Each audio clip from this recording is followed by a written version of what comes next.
Halo teman-teman semua, selamat pagi, siang, sore, atau malam. Saya Raylan Alexander bersama dengan teman-teman saya akan mempresentasikan topik seputar roda gigi. Sebelum kita memulai, saya ingin mengucapkan terima kasih atas waktunya yang telah diberikan untuk mendengarkan presentasi kami. Saya berharap presentasi ini akan memberikan wawasan baru dan informasi yang berguna untuk kita semua. Dalam presentasi ini, kami akan membahas beberapa poin penting terkait topik yang telah kami pilih. Kami juga menyajikan data dan informasi terkini relevan dengan topik ini. Setelah itu, kami akan membuka sesi diskusi untuk menjawab pertanyaan-pertanyaan dan memberikan komentar terkait presentasi kami. Tanpa berlama-lama, mari kita memulai presentasi ini. Terima kasih, selamat menyimak. Jadi, saya akan mulai membahas mengenai roda gigi. Roda gigi itu roda yang berguna untuk mentransmisikan daya yang besar atau putaran yang cepat. Rodanya itu dibuat bergerigi dan berbentuk silinder atau kerucut yang saling bersinggungan pada kelilingnya, agar jika salah satu diputar, maka yang lain juga akan ikut berputar. Dan untuk kali ini, kami akan berfokus ke roda gigi lurus. Roda gigi lurus ini adalah jenis roda gigi yang paling umum. Gigi-giginya sejajar dengan sumber roda gigi, dan mereka digunakan untuk mentransfer daya antara dua poros yang berlawanan sejajar, sehingga mereka berputarnya berlawanan arah salah satu sama lain. Jadi untuk berikutnya, Yang selanjutnya kita bahas adalah kelebihan. Kelebihan dari roda gigi ini ada sekitar 4 kelebihan. Yang pertama yaitu efisiensi tinggi, yang kedua itu desainnya sederhana, yang ketiga kapasitas torsi lebih baik, yang keempat pemeliharaan lebih mudah. Kenapa efisiensi tinggi? Dalam mentransfer tenaga mekanik karena gigi sejajar dengan sumbu rotasi, sehingga energi yang hilang cenderung lebih sedikit dibanding roda gigi yang lain. Desain sederhana. Roda gigi lurus relatif sederhana karena dan mudah diproduksi, sehingga biaya pembuatan dan perawatan seringkali lebih rendah. Jadi kayak low cost gitu.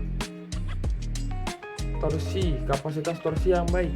Mereka dapat menangani torsi dengan cukup besar, menjadikan pilihan yang baik untuk mentransfer tenaga dalam aplikasi yang memerlukan torsi yang besar, seperti contohnya itu di gearbox atau dan lain-lain banyak lah. Pemeliharaan yang mudah.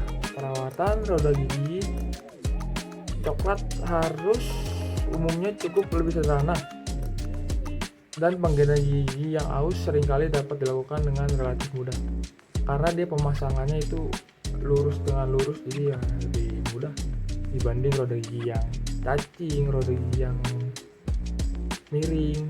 Itu dia. Setelah sebelumnya kita ngejelasin tentang kelebihan dari roda gigi lurus, pada kali ini saya akan menjelaskan apa sih kekurangan dari roda gigi lurus ini. Yang pertama yang pasti bising. Gigi pada roda lurus sering menghasilkan suara yang cukup bising saat beroperasi, terutama dalam kecepatan tinggi. Ini dapat menjadi masalah dalam aplikasi yang memerlukan heningan. Itulah kenapa rata-rata transmisi mobil, khususnya untuk penumpang, menggunakan roda gigi helical atau yang miring. Yang kedua, perpindahan tumpul atau impact loading. Ketika gigi-gigi lurus ini terhubung secara langsung, mereka dapat menghasilkan perpindahan tumpul saat mereka bertemu satu sama lain. Hal ini dapat menyebabkan beban tiba-tiba dan stres yang tinggi pada gigi. Hal ini dapat mengurangi usia pakai pada roda giginya. Yang ketiga yaitu tidak cocok untuk perpindahan sudut besar. Roda gigi lurus kurang cocok untuk aplikasi yang memerlukan perubahan sudut besar dalam transmisi daya karena gigi-gigi mereka hanya dapat beroperasi secara sejajar. Nah, yang terakhir yaitu tidak mampu mengatasi beban miring. Mereka tidak ideal untuk mengatasi beban miring atau untuk mengubah arah pergerakan karena gigi-gigi mereka hanya bergerak dalam garis lurus. Ya, kita sudah di ujung dari presentasi kami bertiga. Sebelum saya mengakhiri presentasi ini, saya ingin menyampaikan beberapa kesimpulan terkait presentasi yang kami presentasikan. Yaitu alat ini menggunakan spur gear untuk menyalurkan tenaga serta mengatur kecepatan. Yang kedua yaitu digunakan karena efisiensi yang tinggi dan perawatan yang murah serta harga produksi yang lebih murah. Jadi kita menggunakan roda gigi ini. Demikian, semoga presentasi yang didapat memberikan manfaat. Terima kasih pada teman-teman semua yang sudah mendengarkan. Mohon maaf kalau ada kesalahannya. Terima kasih semua. Bye-bye.